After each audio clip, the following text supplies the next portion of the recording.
Hi guys, we are now Bikaner. तीनों guys blog के लिए हर सिटी जाता रहता हूँ मैं, तो वीडियो नहीं बना पाता। मैंने ड्राइवर रख लिया है बीकानेर का, अच्छा लड़का है, सरकारी जॉब लगा हुआ है। कोर्ट में बाबू है, जो दिखता भी बाबू जैसा है। कितने लड़कियों के बाबू है? बस फोटो हिलाओ जरा। सर्किट हाउस जोधपुर में भी है भाई एक सर्किट हाउस, जहाँ 100 लोग बैठता था कभी।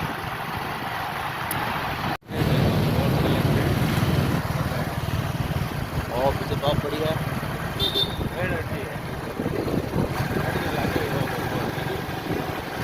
Very nice place. Good morning.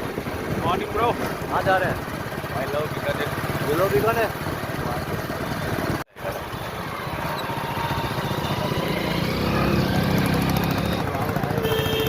Love Bikaner? I love Bikaner. करता हो गया है मालिक। मजा ले मारो वीरो तो।